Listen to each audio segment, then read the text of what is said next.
Então, a gente vai dar um tempinho para o pessoal começar a entrar e para a gente começar a nossa live que está começando hoje. Nós estamos fazendo um trabalho com, com o grupo de quarta-feira, que é a turma que fez Confissões de Adolescente e que antes de fazer Confissões de Adolescente fez o Mistério de Feiurinha. E agora, como a gente vai repetir o Fantástico Mistério de Feiurinha, eu sugeri que a gente fizesse as análises simbólicas dos contos de fada e todos os alunos começaram a descobrir e despertar neles qual é o conto de fada que mais lhe toca, qual o conto de fada mais importante na sua vida para fazer essa leitura simbólica. Eu nem sei se a gente pode chamar de análise, porque eles são alunos, né, fazendo essa leitura simbólica do conto, como se fosse uma releitura do conto de fada. E hoje nós vamos ter o conto de fada, que é A Bela e a Fera. E a Sara Domingues que vai estar fazendo. E a gente está dando esse tempinho assim para que ela já vai entrar. Aí, Sarinha. Oi! Linda! Então, a Sara vai estar com a gente. Eu estava falando sobre como foi o nosso processo, né? Dando esse início para as pessoas saberem por que de estarmos aqui nesse momento fazendo essa conversa com vocês. É a Companhia de Teatro Arte em Cena e nesse momento de pandemia nós estamos fazendo aulas online e nessas nossas aulas online o grupo da Sara, que é o grupo que fez no ano passado Confissões de Adolescente e também fez o ano retrasado o Fantástico Mistério de Feirinha do Pedro Bandeira, eles quiseram fazer a continuação da Feirinha. Então, nós estamos fazendo o Feirinha 2. E, com isso, a gente está trabalhando os contos de fada. Estamos trabalhando todas as princesas, os contos. Cada menina é uma princesa. E, nesse momento, eu sugeri que nós fizéssemos a leitura simbólica dos contos. E cada um escolheu aquele conto que mais toca o seu coração. E a Sara tem o conto da vida dela é A Bela e a Fera. E aí, nesse momento, a gente reuniu o grupo e cada um está montando a sua leitura simbólica do conto de fada. E a Sara hoje vai dar início, vai inaugurar. Eu queria falar um pouquinho dela. É uma aluna maravilhosa, Sara Domingues, tem 16 anos, está no segundo ano do segundo grau, estuda no Colégio Macedo Soares, já faz arte em cena desde 2014 e é uma aluna brilhante em todos os sentidos. E nesse momento ela vai estar inaugurando esse nosso projeto que é a leitura simbólica dos contos de fadas. E agora é contigo, meu amor. Quero que Muito você obrigada. brinde esse início, essa inauguração dessa live que vai acontecer. A gente está tentando que ela aconteça toda sexta-feira, nesse horário, para que a gente possa ter uma conversa, cada dia com uma menina, cada dia com um conto diferente para ser analisado. E a gente espera muito que vocês gostem. Esse conteúdo está sendo um conteúdo novo, mas um conteúdo assim super instigante para nós. Eu estou muito feliz. Eu queria ouvir a Sara um pouco falando desse projeto. Que, Sara, você mais gostou? Se você está feliz, o que você sentiu dessa possibilidade de estar estudando e essa linha dos contos de fada? Então, eu achei muito legal, porque eu adoro a Disney, adoro todos os contos, todas as princesas, e fazer feiurinha já foi perfeito. Quando a gente decidiu fazer de novo, mais perfeito ainda, a gente teve a ideia junto, né?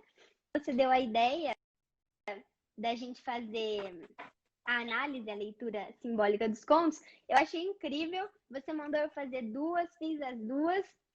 Pensei, meu Deus, quero saber todas as outras, porque é muito legal.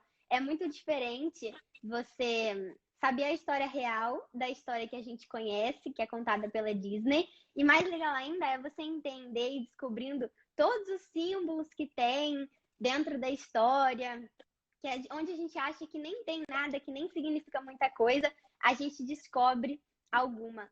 E muito interessante também que depois que a gente começou a fazer isso, todo filme, todo livro, toda série que eu vejo, parece que eu tô fazendo a análise igual você mandou, que aí eu fico, ai, aqui Ai, significa isso, aqui significa outra coisa.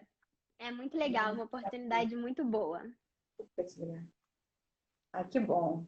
Então, e aí a Sara ficou com A Bela e a Fera, que é o conto que ela mais ama, e a gente vai ouvir a Sara um pouco fazendo essa leitura desse conto maravilhoso que nós temos e que é um pouco diferente do da Disney. E aí é que está a pitadinha de curiosidade, porque ele é diferente. Porque a gente vai, na verdade, nos contos, nos primeiros contos, a gente chama de conto original. E a gente vai ver a Sarinha falando desse conto original, que é diferente. Então, pode começar. Ai, meu Deus. Muito estranho fazer aqui. Antes de começar a leitura, de fato, eu vou falar o que inspirou a autora da história original a escrever A Bela e a Fera. E a inspiração, por incrível que pareça, é em uma história real. Uma história real, então a gente vai tirar alguns elementos, como a maldição, a rosa mágica, os objetos falantes, mas realmente contou com uma fera e com uma bela da vida real. E essa história se passa no século XVIII. Existia um homem chamado Pedro Gonzalez, que ele nasceu com uma doença que se chama hipertricose, e essa doença faz com que cresça uma quantidade anormal de pelos por todo o corpo, inclusive no rosto. E no caso desse homem, os pelos dessa doença cobriam o corpo inteiro, o rosto inteiro. E, obviamente, naquela época, as pessoas não tinham noção de que isso era uma doença. Então, eles enxergavam esse homem como um animal, não como um ser humano. E muito jovem, ele foi preso numa jaula, ele foi capturado, trancado como um animal mesmo e dado de presente para o rei da França, que na época era o Henrique II. E o Henrique II, ele decidiu educar e criar esse homem, que era aparentemente um animal, não um ser humano, como uma pessoa normal. Então ele ensinou a ler, a escrever, a falar várias línguas, a comer com garfo e faca, coisa que ele não tinha possibilidade de fazer antes. Só que quando Henrique II morreu, esse homem ficou sendo propriedade da rainha viúva. E essa rainha decidiu fazer um experimento, porque ela tinha a curiosidade de saber se os filhos desse homem seriam, como ela imaginava, mini ferinhas. Então ela decidiu fazer um experimento e arranjou um casamento para ele com a filha de uma servente da corte do castelo. A filha da servente não conhecia ele, eles só se conheceram no dia do casamento. Eles se casaram, tiveram 7 filhos, e dos 7 filhos, 4 deles nasceram com a doença, então nasceram como mini ferinhas, que era o que a rainha esperava. E essa família, na época, ela ficou muito famosa, porque eles eram chamados da família selvagem. Era uma coisa que ninguém conhecia. Os filhos, eles foram colocados em exposições para outras famílias reais, eles eram tratados como bichos de estimação, eles foram vendidos. E tem várias pinturas dessa família, que era a família selvagem. Não dá para achar foto, né? Obviamente, por causa da época, mas eu achei algumas pinturas da família que é muito legal. E aí eu vou virar a câmera aqui rapidinho para mostrar as pinturas. Olha, aqui dá para ver que até fizeram uma montagem mostrando o Pedro Gonzalez, que é o homem na primeira pintura, com os pelos da doença, e a mulher dele, com quem ele casou, que chamava Caterine. E nessa a gente pode ver os filhos, 2 dos filhinhos que nasceram com a mesma doença. Então eles eram realmente tratados como animaizinhos de estimação. Eles ficaram muito famosos na época. E essa é uma pintura só do Pedro Gonzalez, que seria a fera da vida real.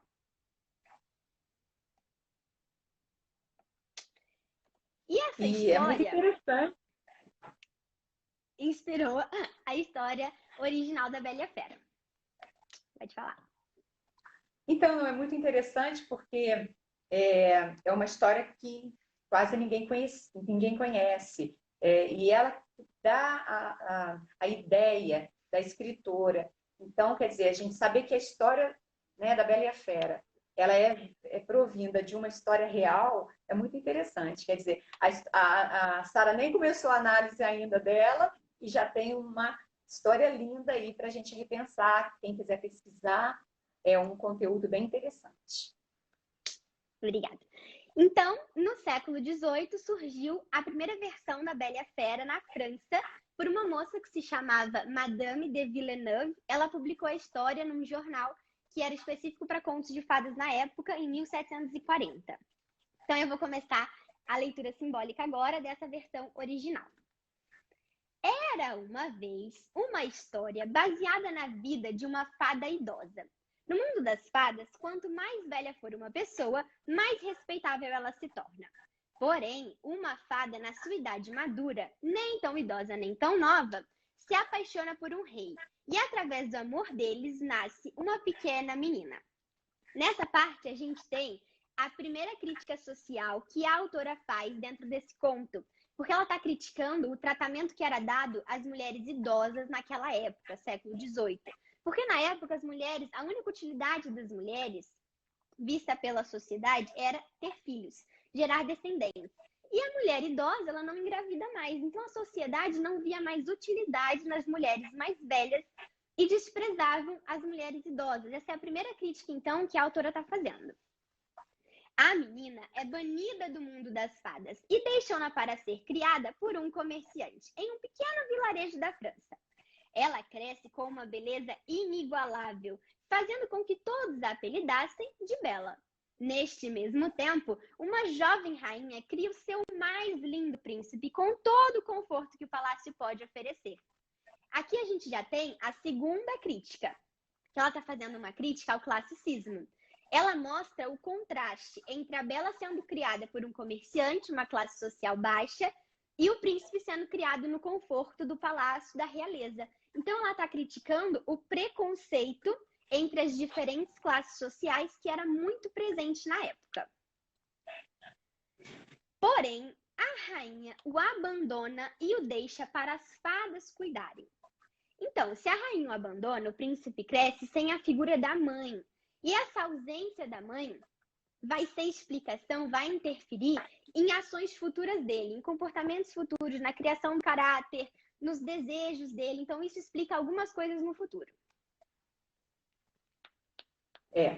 Essa falta do lado feminino, essa falta da mãe, a gente tem na arte-terapia, onde existe muita análise, né, simbólicas, a gente vê falando da ânima e do ânimos. A ânima é o lado feminino no homem e o ânimos, o lado masculino na mulher. Então, essa ausência do feminino, ela causa, no caso dele, essa falta da mãe. Então, por isso ele é representado por uma fera, porque ele perdeu todo o lado feminino, ele perdeu a delicadeza, pelo fato dele não ter a mãe. O lado feminino dele foi negado, porque a mãe abandonou ele. Então, essa sensibilidade, esse amor, essa delicadeza feminina é tirada dele. Então, na verdade, ele está em busca da ânima, que é o seu lado feminino. Então, é muito interessante a gente ver por este ângulo, porque aí vai fazendo essa leitura no símbolo, simbólica, tá? Quando o príncipe está perto de completar seus 17 anos, a fada que ficou encarregada de cuidar dele se afasta por um tempo. E ao retornar, algo incomum acontece, pois todo o sentimento de proteção que a fada possuía pelo príncipe se transforma em desejo carnal. Bom, esse conto está repleto de transições pessoais das personagens, transições de pensamento, de caráter. E os 17 anos do príncipe simbolizam a proximidade da transição que acontece da juventude para a maturidade. E quando a fada se afasta e volta com os desejos, com a mente completamente diferente, ela sofreu uma transição também do pensamento, do que ela acha certo e errado, do que ela quer e do que ela não quer. Então, é uma transição pessoal das duas personagens. A rainha intervém nos planos da fada de conquistar o príncipe e não concede à fada o seu amado filho, por causa da idade dela. Furiosa, a fada lança uma maldição em cima do rapaz, que o tornaria feio e repugnante, mas somente quando uma mulher aceitasse dormir com ele, por livre escolha, a maldição seria quebrada. Fada é uma palavra que vem do latim e ela significa destino. As fadas, no geral, elas representam os poderes do espírito e as capacidades mágicas da imaginação. Uma fada, ela simboliza o desejo do ser humano de alcançar o inalcançável por meio da imaginação. Então, a fada, ela é responsável pelo destino dos humanos. E é exatamente o destino das personagens que a fada está condenando, está decidindo nesse conto. Quando ela lança a maldição na fera, ela decidiu o destino de uma personagem. E quando ela tem uma filha com um humano, que a filha seria a Bela, e por causa desse amor proibido no mundo das fadas, a Bela é banida, ela também decidiu o destino dessa personagem. Mais uma vez, mostra o conto, de forma simbólica, que a fera está fadada a buscar a sua ânima. Ele está fadado à busca dela, senão ele vai viver na sombra. Ele vai viver na sombra, no lado sombrio da vida. Então, quer dizer, ele está fadado a essa busca do lado feminino, que é a ânima. Com o passar do tempo, o príncipe vira uma fera rude e mal educada, até que um dia o pai de Bela acaba encontrando seu castelo, após enfrentar uma terrível tempestade. A fera permite que ele passe a noite em seu castelo, mas ao amanhecer ele precisará ir embora. O castelo negro e vazio da fera, que a gente vê inclusive nos filmes da Disney, no live action, ele simboliza luto, ele simboliza perda e desesperança, que é justamente como a fera se encontra nesse tempo da história, porque ele está sem esperança de quebrar a maldição e voltar a ser quem era antes. Então o castelo todo sombrio significa luto. Assim que o sol nasceu, o pai de Bela vai até o estábulo pegar o seu cavalo. E ao sair do palácio, encontra uma linda roseira e apanha uma rosa para levar a sua filha Bela. Assim que ele arranca a rosa do pé, a fera surge da mata enfurecida pelo tamanho desse respeito e, como punição, decide que o pai de Bela deve morrer pelo seu ato. A rosa significa perfeição, amor, pureza, beleza, sensualidade. Mas no castelo da fera em especial, as rosas significam um pouco mais do que isso. Todas as roseiras no castelo da fera simbolizam o pouco do que restou da sua antiga vida como humano, como príncipe, e o pontinho de esperança que ele ainda tinha de quebrar a maldição. Então, quando o pai da Bela arranca uma rosa, ele fica tão furioso, porque é como se ele estivesse arrancando o último fio de esperança que a fera ainda tinha de mudar sua vida novamente. A sua decisão só muda quando o comerciante comenta que a flor era para sua filha mais nova. A rosa é um elemento associado a duas deusas, Afrodite e Vênus, deuses do amor e da beleza. Então, a rosa significa fertilidade, o belo e a virgindade quando vista por esse ponto. Então, quando a Bela pede ao seu pai para trazer uma rosa de presente, na verdade, ela quer mostrar ao pai o seu amadurecimento e despertar sexual. É símbolo da aceitação do pai pelo crescimento da filha.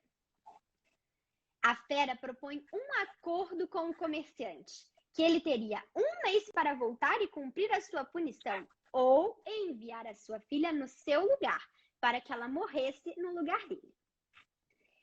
Então, por que a fera coloca uma punição tão severa para uma coisa relativamente simples, que é arrancar uma rosa? A fera, ela vive com raiva da fada porque ela condenou o destino da vida dele. Então, ele tem um sentimento que ele sofre por causa disso, por causa dessa condenação do destino. E o desejo que ele tem é que outras pessoas passem por essa mesma dor. Isso é um sentimento muito comum até em nós, que é o famoso pagar com a mesma moeda. Ele sofreu tendo seu destino decidido por outra pessoa, então ele quer que outro alguém também sofra esse sentimento de perda, de luto, de frustração, de ter o seu destino decidido por alguém. E no caso, a pessoa que ele escolhe é o quê? É o pai da Bela, o comerciante, que deu um empurrãozinho na raiva da fera ao arrancar a rosa. Então é por isso que ele coloca uma punição tão severa, que é a morte ou dele ou da filha. A Stael vai completar.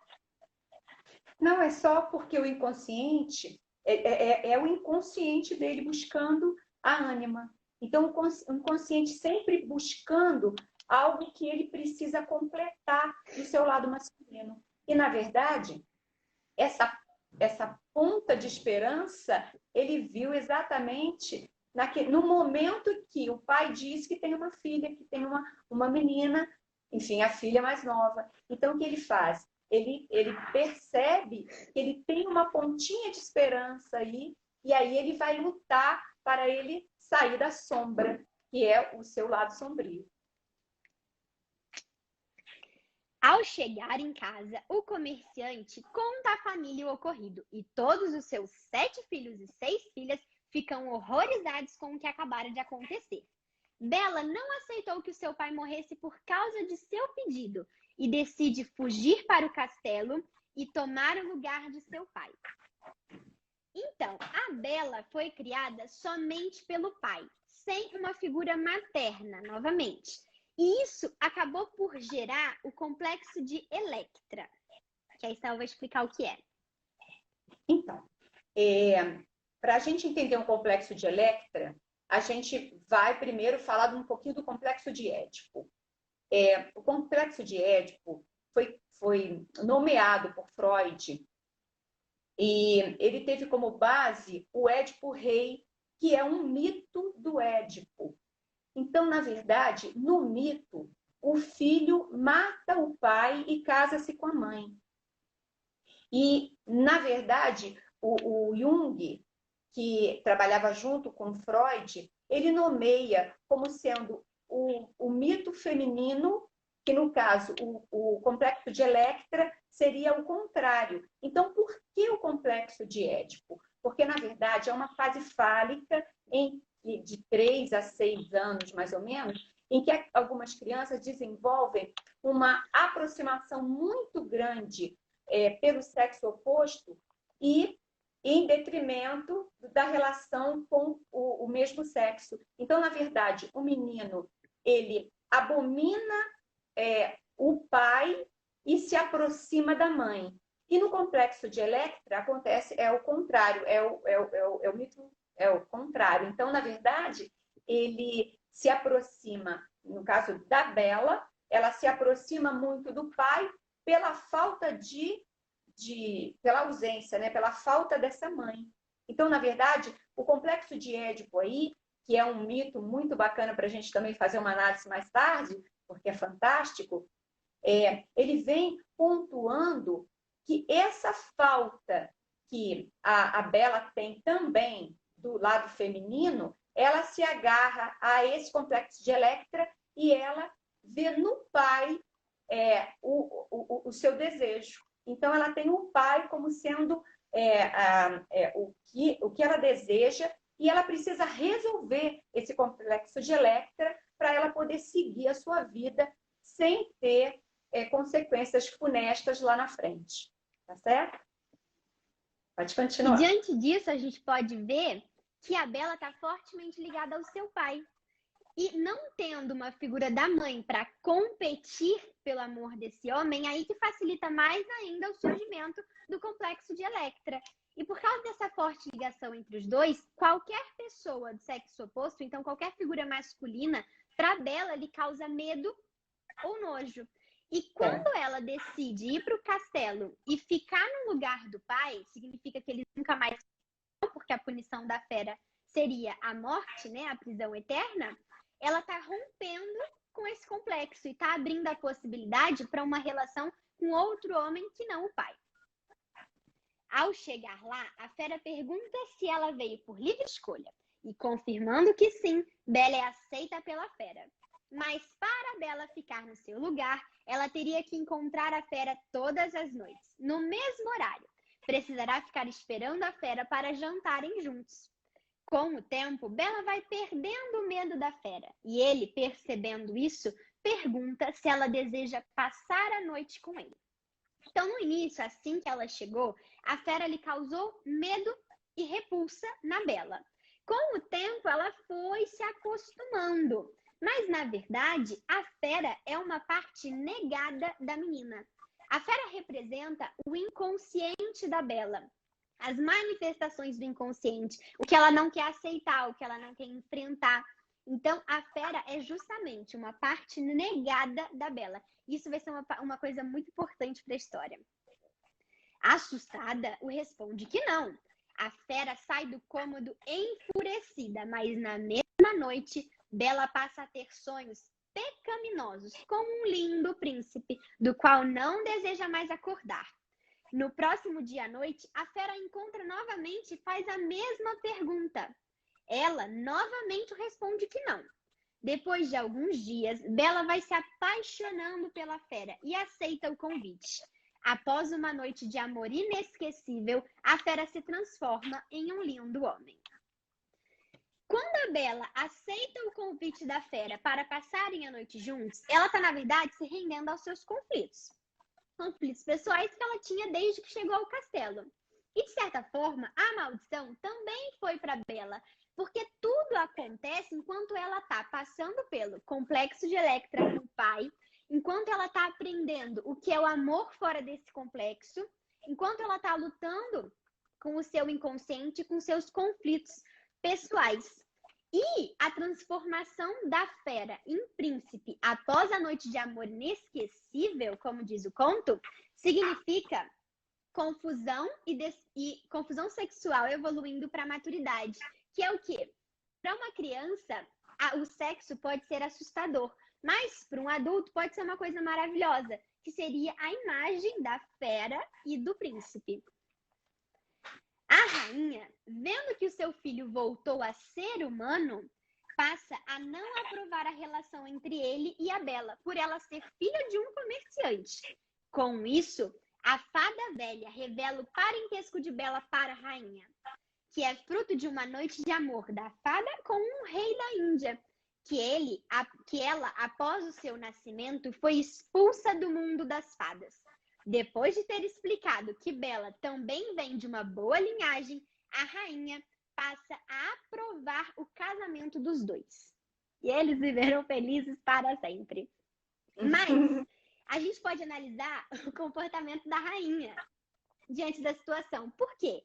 Uma mãe que por anos e anos não tem o seu filho e quando finalmente o tem de novo, livre da maldição, sem ser como fera, na forma humana, a única preocupação que ela tem é com a classe social da mulher com quem ele está se relacionando.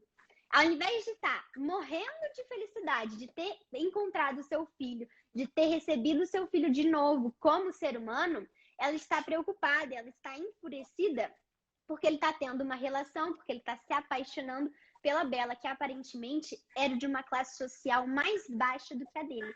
Então, de novo, a gente tem o preconceito da classe social muito presente na época. E, para mim, essa é a história mais bonita de todos os contos. Porque o que ela tem de mais especial e diferente é que, nesse conto, um salva o outro. Os dois acabam se salvando. E não só o príncipe salva a princesa, como na maioria dos outros. A gente tem, por exemplo, o beijo de amor verdadeiro salvando Branca de Neve e Bela Adormecida. Mas nesse conto, os dois se salvam. Como? Quando a Bela aceita passar a noite com a fera, lógico, ela o salva da maldição. Ela quebra a maldição. Só que a fera também salva a Bela, porque ao aceitar o convite, ela está se aceitando. Isso é uma autoaceitação, um autoconhecimento. Porque eu falei que a fera é uma parte negada da Bela. Então, se ela conseguiu se apaixonar pelo coração, pelo caráter da fera, que na verdade era do príncipe, ela conseguiu aceitar e se apaixonar por uma parte sua, que antes era negada pelo seu inconsciente, pelos seus conflitos, que antes ela não encarava. Então, ela sofreu uma verdadeira libertação das suas sombras que existiam antes de ter se apaixonado por ele. Então, nesse conto, os dois se salvam e terminam juntos, felizes e mudados. Agora sim, eles viveram felizes para sempre. Ah, que linda! Linda você! Obrigada. A gente fica muito feliz, né, de ter essa oportunidade de estar vendo os alunos. A Sara tem 16 anos e fazer essa análise, buscar, né, todos esses mitos, todas essas interferências, enfim, muito gratificante para mim como professora. Ver você, Sara, brilhando na sua análise, na sua leitura. Muito interessante ver a dedicação. E eu queria aproveitar para agradecer a Sara. Ela foi a primeira, ela se colocou, não, pode deixar que eu faça.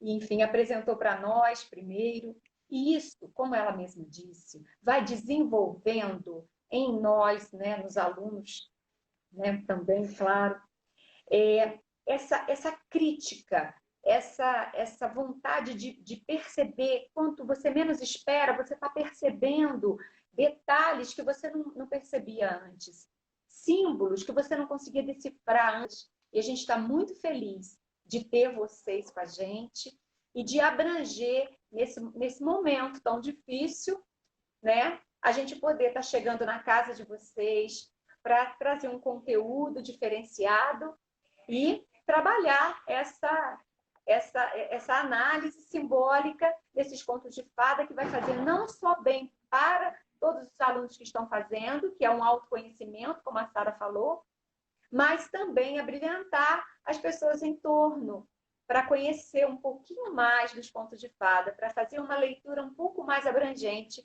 dos contos de fada. Então, é o Arte em Cena, e você, agora em casa, e a gente queria muito agradecer e dizer que nós estamos muito felizes, né, de estarmos podendo fazer o Arte em Cena seguir o seu curso e estar em cena, porque não é fácil, a gente está tendo que se reinventar. Então, eu acho que dessa forma a gente vai cada vez mais ganhando um terreno que a gente não conhecia, desenvolvendo algo que a gente não fazia antes, mas a gente vai devagarinho, passando por esse momento. A gente tem que ter muita fé e muita confiança em Deus nesse momento e fazer a nossa parte.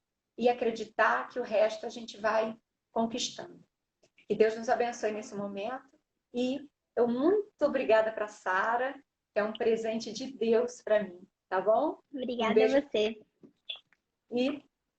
E amanhã a gente tem mais postagens, não de análise simbólica, mas na sexta-feira nós vamos ter mais uma análise, uma leitura, mas a gente vai postando para vocês irem seguindo a gente, tá bom? Um grande beijo.